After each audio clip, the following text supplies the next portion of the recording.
নমস্কার বন্ধুরা, শুভ সকাল। সকলকে হরে কৃষ্ণা, রাধে রাধে। সকলে কেমন আছো? আশা করি সকলেই ভালো আছো। তো ভিডিওটা দিতে একটু লেট হয়ে গেল, ঠিক আছে, কারণ এডিটিং করতে পারিনি। আর যেখানে গিয়েছিলাম সেখানেও নেটওয়ার্ক প্রবলেম, মানে সুন্দরবন গিয়েছিলাম বেড়াতে। তো সুন্দরবন যেদিন যাব সেদিন খুব ভোরেতে উঠে কিন্তু স্নান সেরে নিয়েছিলাম আর বাসের জন্য ওয়েট করছিলাম। তো তখন বাজে কিন্তু সকাল 6টা। তারপরে এই যে মেয়েরা ফোন দেখছে আর আমি চা খাচ্ছিলাম। চা খেতে খেতে কিন্তু ইতিমধ্যেই বাস এসে গেছে আর বাসের মধ্যে উঠেও পড়েছে। আর এই যে এটা আমার বোনপো, এটা আমার দিকে মেয়ে দেখতেই পাচ্ছ, আর এটা দিদি। আর পিছন দিকে বসে আছে আমার বড় মেয়ে আর আমার বোনঝি, হাজব্যান্ড, সকলেই আছে, ঠিক আছে। তো সকলেই আনন্দ করতে করতে যাওয়া হচ্ছে, বেশ ভালোও লাগছে, মজাও লাগছে, ঠিক আছে। অনেক দিন পর কিন্তু আবার বেড়াতে যাচ্ছি। যখন আমার মেয়ে 1 বছর ছিল তখন পুরী গিয়েছিলাম, আবার এই এখন সুন্দরবন যাচ্ছি। এখন আমার মেয়ে 4 বছর বয়স, ছোটো মেয়ে, আবার এখন যাচ্ছি, ঠিক আছে। তো গল্প করতে করতে হই হই করতে করতে কিন্তু ক্যানিং নেমে পড়েছি, দেখতেই পাচ্ছ। এবার ক্যানিং থেকে নেমে এই যে বাস থেকে সকলে এক এক করে নামছে। এবার লঞ্চ ঘাটের দিকে যাওয়া যাবে, ঠিক আছে। এটা হলো গদখালি লঞ্চ ফেরিঘাট, হ্যাঁ। তো দেখতেই পাচ্ছ উপরে লেখা আছে। তো লঞ্চ ধরবো বলে যাচ্ছে। আগে তো দিদি যাচ্ছে ওর ছেলেকে নিয়ে। আর সাইডে দেখো সব মানে কত সুন্দর সুন্দর সব লাগছে, দেখো সিনগুলো, কত নৌকা দাঁড়িয়ে আছে, লঞ্চ দাঁড়িয়ে আছে, তাই না? বেশ ভালো লাগে। আর সুন্দরবনটা হলো সত্যি কথা বলতে খুব খুব সুন্দর জায়গা। তোমাদের সাথে প্রত্যেকটা ভিডিও শেয়ার করব, কিন্তু কেউ স্কিপ করবে না, ফুল ভিডিওটা দেখবে, দেখে তারপর লাইক কমেন্ট করবে, কেমন?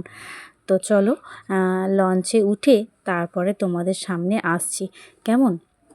আর এই যে মানে এত ভয়, এটা তো তবু ব্রিজ, আর কিছু কিছু জায়গা আছে ব্রিজ সেরকম নেই, দু সাইডে ফাঁকা, বুঝতে পেরেছো? আচ্ছা চলো, লঞ্চে উঠেও পড়েছি। এই যে মেয়ে বসে পড়েছে, সকলে নিচেতে ব্যাগ সকলে রেখে এসেছি। এসে তারপরে ওপরটায় বসেছিলাম। তো ভাবলাম নিচেতে এলাম, এসে একটু ফ্রেশ হলাম, ওই ড্রেসটা চেঞ্জ করে নিলাম। আর বড় মেয়েও একটু স্নান করলো, ছোটো মেয়েও স্নান করলো। সারাদিন স্নান করেনি, সেই ভোরে তো বেরোয়ছিল, আমরা করে নিয়েছিলাম, কিন্তু ওরা দু বোনে আর করেনি। আর এই যে ওরা জানলা দিয়ে দেখছে, দেখেছো? ওই যে লঞ্চ যাচ্ছে ওইগুলোকে জানলা দিয়ে দিয়ে ওরা বসে বসে দেখছে। তো দুপুর হয়ে গেছে অনেকটাই, মানে যেহেতু এসেছি অনেকটাই দেরি হয়ে গেছে, 3টে বেজে গেছে। এবার চলো লাঞ্চ করে নিই, আগে মেয়েকে খাওয়াবো, তারপর আমিও খাবো, মেয়েকেও খাওয়াবো, কারণ অনেকটাই বেলা হয়ে গেছে, বুঝতে পেরেছো তো, আসতে দেরি হয়ে গেছে। আর এদের এখানে নাকি কাঁচা লঙ্কা খুব নাকি ঝাল হয়, ফেমাস হয়, ঠিক আছে। তো যাই হোক, কাঁচা লঙ্কা সকলে নিয়েছে, কিন্তু আমি আর নিইনি, কারণ আমি বললাম না, আমি কাঁচা লঙ্কা খাবো না, কারণ আমি ঝাল খুব একটা পছন্দ করি না। তা ওরা বললো না ঝাল নেই, কিন্তু দিদি খেতে পারো। তো যাই হোক, মেয়েকেও খাওয়াচ্ছিলাম, আমিও খাচ্ছিলাম। তারপরে বাইরের দেখো সিনটাও তোমাদের দেখাচ্ছি, মানে এত সুন্দর লাগছে যে লঞ্চে করে যেতে যেতে লঞ্চের মধ্যে খাওয়া দাওয়া, আর চারিদিকটা এত সুন্দর সবুজ পরিবেশ, বেশ দেখতেও ভালো লাগছে।